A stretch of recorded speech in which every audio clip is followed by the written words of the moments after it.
ये भारत में मोटे प्रमाण में मतलब बड़ी लोगों को नुकसान पहुंचा पाए इस तरह की आतंकवादी घटना को अंजाम देना चाहता था। अगर आपके शहर के पानी में ऐसा जहर मिला दिया जाए जिसकी सिर्फ 2 बूंदें किसी इंसान को कुछ ही मिनटों में मार सकती हैं, बिना किसी आवाज, बिना किसी गंध, बिना किसी शक के। अब सोचिए, ये जहर कोई अनपढ़ नहीं बल्कि चीन में MBBS करके लौटा एक डॉक्टर बना रहा था, वो भी सिर्फ हिंदुओं को मारने के लिए।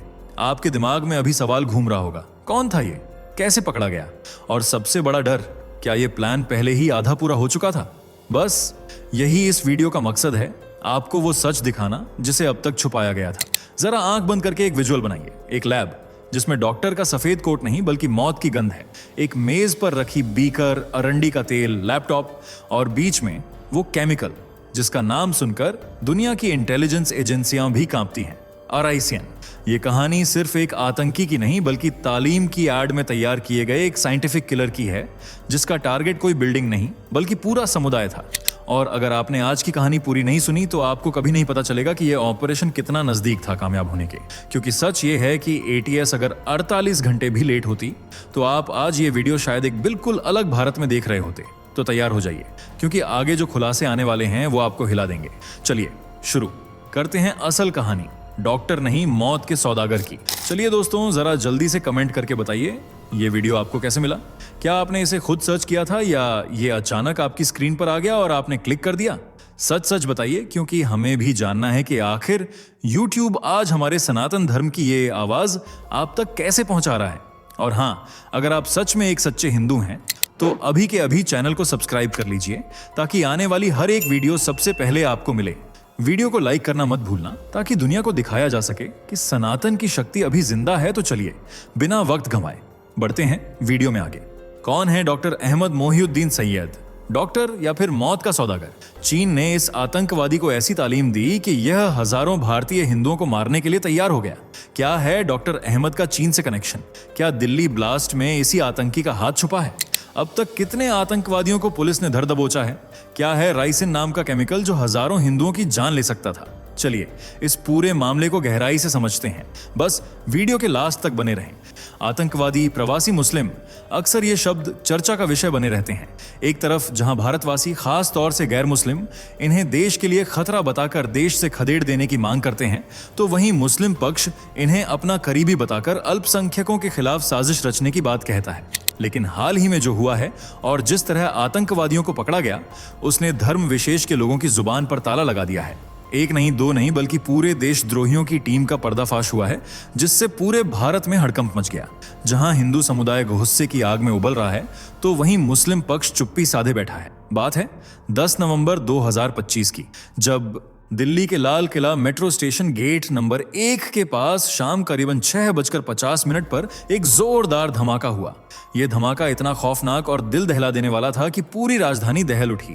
एक कार में अचानक हुए इस विस्फोट ने ऐसी आग की लहर दौड़ाई कि आसपास खड़ी 6 गाड़ियां और कई ऑटो जलकर खाक हो गए। हादसे में कम से कम 10 लोगों की मौत हो गई, जबकि कई लोग बुरी तरह घायल हो गए, जिन्हें पुलिस ने तुरंत नजदीकी NLJP हॉस्पिटल में शिफ्ट करा दिया। और पुलिस की मदद के लिए 20 से ज्यादा fire tender, Delhi police, NSG, NIA और फॉरेंसिक टीमें भी मौके पर पहुंच गईं। जब आसपास का नजारा देखा तो चारों तरफ इंसानी शरीर के टुकड़े, लोगों के रोने, चीखने, चिल्लाने की आवाजें और जलती कारों से उठते धुएं के अलावा और कुछ नहीं था। लेकिन यह सब अचानक हुआ कैसे?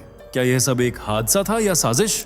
इसी सवाल का जवाब ढूंढने के लिए गृह मंत्री अमित शाह ने मौके का दौरा कर जांच के आदेश दिए। साथ ही 2 घंटे की मीटिंग भी रखी। आदेश मिलते ही दिल्ली पुलिस खोजबीन में जुट गई और काफी मेहनत मशक्कत के बाद खुलासा हुआ कि जिस कार में ब्लास्ट हुआ उसमें डॉक्टर उमर नबी बैठा हुआ था। वह फरीदाबाद के अल फलाह मेडिकल कॉलेज में नौकरी कर रहा था और यह वही यूनिवर्सिटी थी जहां से कुछ दिन पहले डॉक्टर मुअज्जमिल शकील नाम के एक डॉक्टर को गिरफ्तार किया गया था। जब उसके कमरे की छानबीन की गई तो पुलिस को उसके कमरे से अमोनियम नाइट्रेट, एक AK-47 राइफल और गोला बारूद मिला और उमर नबी की कार में भी बारूद रखा हुआ था। पुलिस ने जब बारीकी से आसपास लगे CCTV कैमरों की फुटेज खंगाली तो उसमें यह साफ जाहिर हो गया कि उमर नबी ने ही इस खौफनाक साजिश को अंजाम दिया था, न कि यह कोई हादसा था। दरअसल धमाके वाले दिन यानी 10 नवंबर की सुबह 8:13 पर बदरपुर टोल प्लाजा पर सीसीटीवी कैमरे में सफेद कार में एक शख्स काले रंग का मास्क पहने हुए दिखाई दिया, जो दोपहर में लाल किले की पार्किंग में गया। कार पार्क करने के बाद वह 3 घंटे तक उसी कार में बैठा रहा, और यह कोई और नहीं बल्कि डॉक्टर उमर मोहम्मद नबी ही था, जिसने शाम 6:50 पर एक जोरदार धमाका किया और पूरी दिल्ली को हिलाकर रख दिया। इस घटना से ठीक एक दिन पहले 9 नवंबर की सुबह जम्मू कश्मीर पुलिस को सूचना मिली थी कि जैश-ए-मोहम्मद से जुड़े कुछ आतंकवादी फरीदाबाद में छिपे बैठे हैं। ये खबर तुरंत फरीदाबाद पुलिस तक पहुंचाई गई, और जब धौज इलाके में अल फलाह यूनिवर्सिटी के पास छापेमारी हुई तो उस जगह से पुलिस को 350 kilo ammonium nitrate, battery, timer और दूसरी विस्फोटक सामग्री मिली। साथ ही 2 लोग गिरफ्तार भी किए गए जो मोहम्मद उमर नबी के करीबी थे। इस दबिश के बारे में जब उमर को पता चला तो वह डर की वजह से बारूद से भरी कार लेकर अपने मिशन को अंजाम देने निकल गया, और फिर जो हुआ वह आज पूरा भारत जानता है। उमर तो इस दुनिया से चल बसा, लेकिन उसके नापाक इरादों को अंजाम देने वाले उसके साथी एक के बाद एक पुलिस की गिरफ्त में आते रहे। दरअसल जम्मू कश्मीर पुलिस और फरीदाबाद पुलिस के जॉइंट ऑपरेशन में कुछ दिन पहले डॉक्टर मोजम्मिल को अरेस्ट किया गया था। वह अल फलाह यूनिवर्सिटी का सीनियर डॉक्टर है, जो पिछले 3 साल से यूनिवर्सिटी के कैंपस में रह रहा था। पेशे से तो इसका काम लोगों की जान बचाना था, लेकिन इसके गलत इरादों ने इसे लोगों की जान लेने वाला जल्लाद बना दिया। जांच पड़ताल में सामने आया है कि यह जैश-ए-मोहम्मद का साथी है। मुअज्जमिल भले ही यूनिवर्सिटी कैंपस में रहता था, लेकिन उसने धौज इलाके में किराए पर एक कमरा भी ले रखा था, जहां पुलिस ने छापेमारी की थी।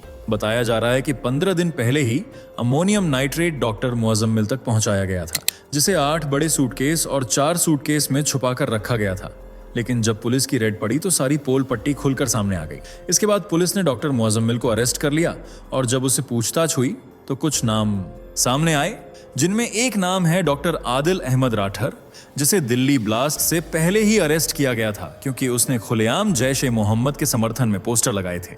उसकी प्रवृत्ति एक नेक दिल डॉक्टर की नहीं बल्कि चालबाज टेररिस्ट की थी, जो अपने सरदारों के हुक्म पर यूपी के सहारनपुर में रह रहा था। लेकिन वह यूपी का नहीं बल्कि जम्मू कश्मीर के अनंतनाग का रहने वाला था। पर पिछले 6 महीने से वह सहारनपुर के अंबाला रोड पर बने मेडिकेयर हॉस्पिटल में मेडिसिन विशेषज्ञ के तौर पर ड्यूटी निभा रहा था। उसकी हरकतें बहुत ही अजीब थीं, जिसे हॉस्पिटल के स्टाफ ने भी नोटिस किया था।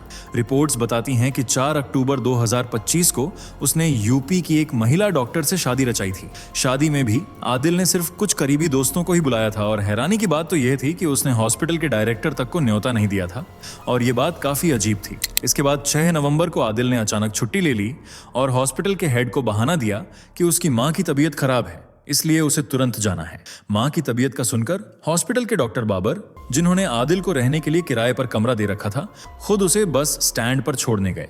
लेकिन तभी पुलिस की टीम ने उसे हिरासत में ले लिया, और यहां तक पुलिस इसलिए पहुंच पाई क्योंकि उन्होंने मोबाइल सर्विलांस से उसकी लोकेशन ट्रैक कर ली थी, और फिर मौके पर पहुंचकर तुरंत आदिल को धर दबोचा गया। शुरुआती जांच में पता चला कि आदिल पर श्रीनगर में JEM यानी जैश-ए-मोहम्मद के समर्थन में पोस्टर लगाने का आरोप है, और यह घटना 28 अक्टूबर 2025 को घटित हुई थी, जब श्रीनगर की गलियों मोहल्लों की दीवारों पर ऐसे पोस्टर चिपकाए गए थे जिनमें संगठन के प्रचार प्रसार का कंटेंट शामिल था। पुलिस ने जब इन पोस्टरों को चिपकाने वाले की खोजबीन की तो CCTV फुटेज में आदिल की पहचान हुई, जिसके बाद पुलिस तुरंत अनंतनाग पहुंच गई, और इन्वेस्टिगेशन के दौरान पता चला कि आदिल अंसार गजवतुल हिंद AGH नामक संगठन से भी जुड़ा हुआ है, यानी उसकी सच्चाई आतंकवादी की है। डॉक्टर का रूप तो सिर्फ दिखावा है। गिरफ्तारी के बाद खुफिया एजेंसियों ने सहारनपुर में ही कैंप जमा लिया था और मेडिकेयर हॉस्पिटल के सभी CCTV फुटेज जब्त कर लिए थे। इन्हें चेक करने पर उसे रात के अंधेरे में मिलने आने वाले कुछ युवकों की पहचान की गई, और इनमें डॉक्टर मुअज्जमिल भी शामिल था। इनके अलावा एक और नाम सामने आया है, डॉक्टर अहमद मोहिउद्दीन, जिसे सबसे खतरनाक और खूंखार माना जा रहा है। हालांकि अभी यह पुलिस की गिरफ्त में है, लेकिन अगर यह पकड़ा नहीं जाता तो यह हजारों भारतीय हिंदुओं को मारने की वजह बन जाता। अहमदाबाद में गुजरात ATS ने एक आतंकी मॉड्यूल का पर्दाफाश किया था, और इसका मास्टरमाइंड कोई और नहीं बल्कि यही डॉक्टर मोहिउद्दीन था, जिसने चीन से MBBS की डिग्री हासिल की है। जी हाँ, वह भले ही भारत से बिलोंग करता हो, लेकिन उसने डॉक्टर की पढ़ाई चीन में जाकर की थी, और वहीं से उसे लोगों की जान बचाने से लेकर केमिकल के जरिए लोगों की जान लेने तक की जानकारी मिली, जिसका इस्तेमाल उसने नापाक इरादों के लिए किया। चीन से MBBS की डिग्री लेने वाले इस डॉक्टर का ताल्लुक इस्लामिक स्टेट खुरासान प्रोविंस से है। डॉक्टर के इरादे कुछ नेक नहीं थे। वह भी जैश-ए-मोहम्मद और कुछ आतंकी ग्रुप से मिला हुआ था, और अपनी डिग्री से फायदा उठाकर एक ऐसा केमिकल बना रहा था जिससे पल भर में हजारों लोग मौत की आगोश में समा सकते थे। इस केमिकल का नाम है राइसिन। जो एक स्वादहीन और रंगहीन पदार्थ होता है। अगर इसे किसी के खाने या पानी में मिला दिया जाए तो पता नहीं चलता कि किसी चीज की मिलावट हुई है। इसी बात का फायदा डॉक्टर मोहिउद्दीन ने भी उठाने का फैसला किया। इस केमिकल को बनाने के लिए अरंडी के तेल की खास जरूरत होती है, इसलिए उसने कई लीटर अरंडी का तेल जमा कर लिया था और एटीएस के पकड़े जाने से पहले तक वह राइसिन को बनाने की जद्दोजहद में लगा हुआ था। लेकिन राइसिन को ही उसने हिंदुओं की मौत के लिए क्यों चुना? तो इसका जवाब है जल्दी और भयानक मौत। दरअसल राइसिन जहर साइनाइड से भी 6000 गुना ज्यादा खतरनाक होता है और सबसे खास बात यह है कि इसका अभी तक कोई एंटीडोट नहीं बना है, इसलिए इंसान का मरना तय है। यह जहर इतना खतरनाक होता है कि शरीर में पहुंचते ही तबाही मचाना शुरू कर देता है और कुछ ही पलों में इंसान की मौत हो जाती है। इसीलिए डॉक्टर मोहिउद्दीन ने इस जहर को चुना। संभावना जताई जा रही है कि शायद मोहिउद्दीन इस जहर को दिल्ली, अहमदाबाद और दूसरे राज्यों में पानी और मंदिरों के प्रसाद में मिलाकर हिंदुओं को मारने की साजिश रच चुका था। और अगर ऐसा हो जाता तो यह सबसे बड़े सामूहिक जहर कांडों में से एक होता। यह आतंकवादी अपने ठेकेदारों के कहने पर भारत के खिलाफ एक बायोलॉजिकल हमला करने का मंसूबा बनाए बैठा था और इसे यह ऑर्डर कहीं ना कहीं जैश-ए-मोहम्मद से ही मिला था।